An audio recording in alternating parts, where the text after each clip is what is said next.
Hello everyone, welcome to the Pharma Gyan by Raviraj Singh Gohil. જે વિદ્યાર્થી મિત્રો અત્યારે બેચલર ઓફ ફાર્મસીમાં અભ્યાસ કરી રહ્યા છે તેમના માટે આ વિડિયો ખૂબ જ મહત્વપૂર્ણ સાબિત થશે. આ વિડિયોમાં આપણે એ ચર્ચા કરીશું કે બેચલર ઓફ ફાર્મસીના 7મા સેમેસ્ટરના અભ્યાસક્રમની અંદર GTU જે એક પ્રેક્ટિસ સ્કૂલ કરીને જે સબ્જેક્ટ ઇન્ક્લુડ કરેલો છે તેની અંદર કઈ રીતે શું કરવું, ક્યારે કરવું અને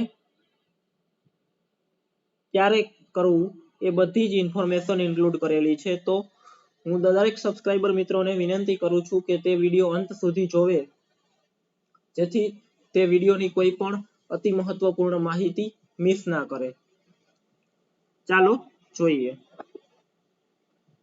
વિદ્યાર્થી મિત્રો, તમને આ પ્રેક્ટિસ સ્કૂલ સબ્જેક્ટનો સિલેબસ જોતા જ તમારા મનની અંદર અવનવા વિચારો ઉદ્ભવવા મળશે કે આ સબ્જેક્ટમાં ક્યારે કરશું, કઈ રીતે કરશું, કેવી રીતે કરવું, આવો તો સબ્જેક્ટ આપણે ક્યારેય આવ્યો જ નથી. તો તમારા બધા પ્રશ્નોનું નિરાકરણ આ એક જ વિડીયોમાં છે.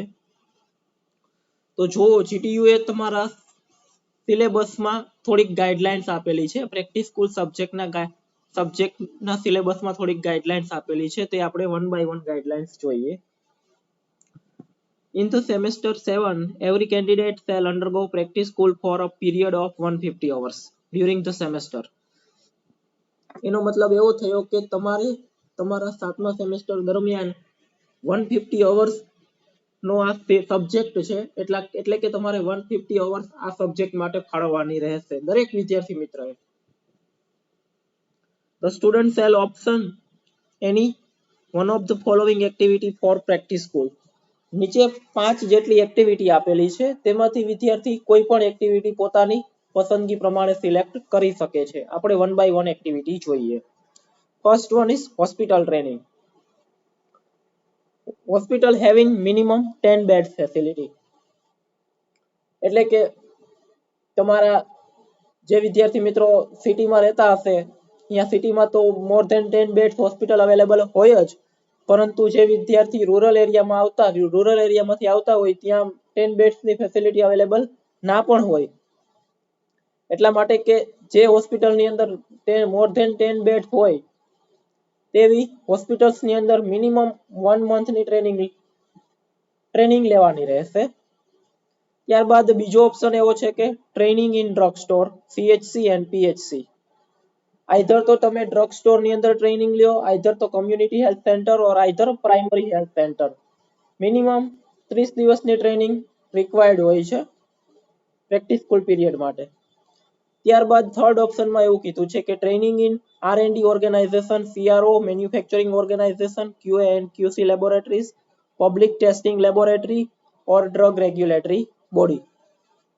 અથવા તો તમે રિસર્ચ એન્ડ ડેવલપમેન્ટ ઓર્ગેનાઇઝેશનમાં, પછી CRO, ત્યારબાદ manufacturing organisation, then QA and QC laboratory હોય, quality assurance and quality control laboratory હોય, ત્યારબાદ પબ્લિક ટેસ્ટિંગ લેબોરેટરી હોય અને ડ્રગ રેગ્યુલેટરી બોડી હોય.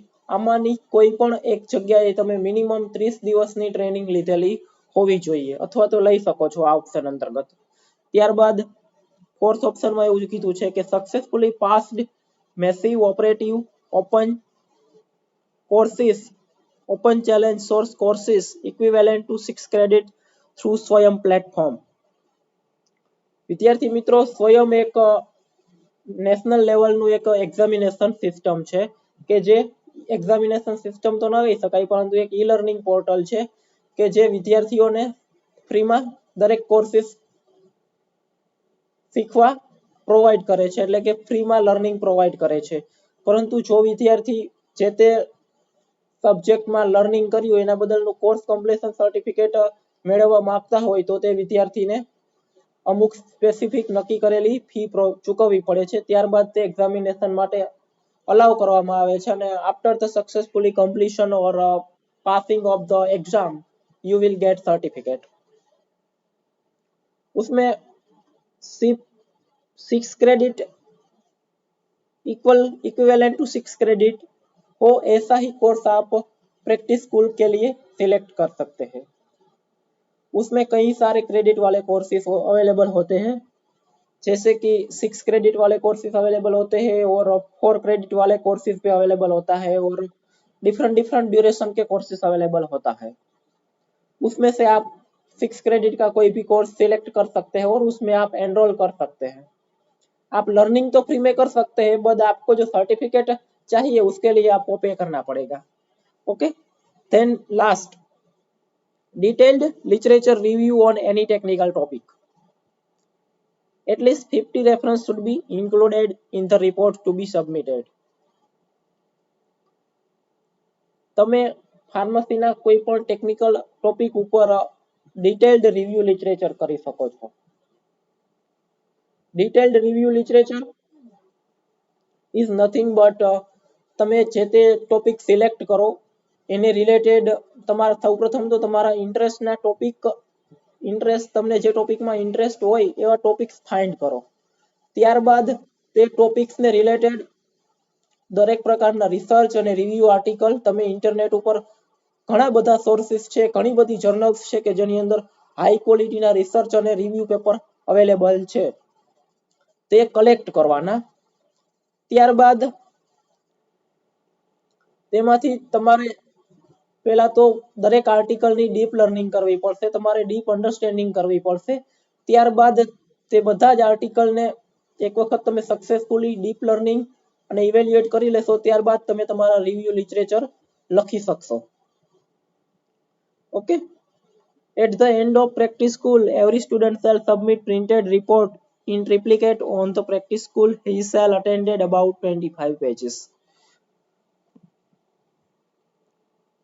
ऊपर बताई गई कोई भी एक्टिविटी आप करते हैं और जब आपकी उस एक्टिविटी खत्म हो जाए और आपका सेमेस्टर का एंड टाइम हो और आपकी एंड सेमेस्टर एग्जामिनेशन हो, तब आपको उस एक्टिविटी का रिपोर्ट सबमिट करना पड़ेगा, वो भी प्रिंटेड. अगर आप जो लास्ट ऑप्शन मैंने बताया डिटेल्ड रिव्यू लिटरेचर वो सिलेक्ट करेंगे तो उसको उसमें आपको एटलीस्ट 50 रेफरेंस इंक्लूड करने पड़ेंगे और 25 पेजेस का एक रिपोर्ट बनाना पड़ेगा, वो भी प्रिंटेड. और आप उसके बाद आपको एक एग्जामिनेशन टाइम पे आपको सबमिट करना पड़ेगा. Along with the exams of semester 7, the report should be submitted by student. Knowledge and skills acquired by the student through practice school shall be evaluated by the subject expert at college level and grade points shall be awarded. जब आप अपना report submit करेंगे और आपकी end semester examination होगी, तब आपके जो गाइड होते हैं जिसके अंतर्गत आपने प्रैक्टिस स्कूल सब्जेक्ट की एक्टिविटी की है, वो आपका नॉलेज चेक करेंगे, आपकी स्किल्स चेक करेंगे, आपकी स्किल्स जो आपने प्रैक्टिस स्कूल ट्रेनिंग पीरियड के दरमियान गेन की है वो आपकी स्किल्स चेक करेंगे और उसके बेसिस पे आपको मार्क्स प्रोवाइड करेंगे. Then certificate of training should be incorporated in the report. अगर आप हॉस्पिटल ट्रेनिंग और training in drug store CHC PHC ऊपर बताई गई कोई भी एक्टिविटी और कोई भी प्लेस पर आप 1 मंथ की ट्रेनिंग करते हैं तो उसका सर्टिफिकेट आपको अटैच करना पड़ेगा in the practice school report. Thank you very much. अगर आपको कोई भी क्वेरी हो इस वीडियो के रिलेटेड तो please you can put in comment box. Okay, thank you very much.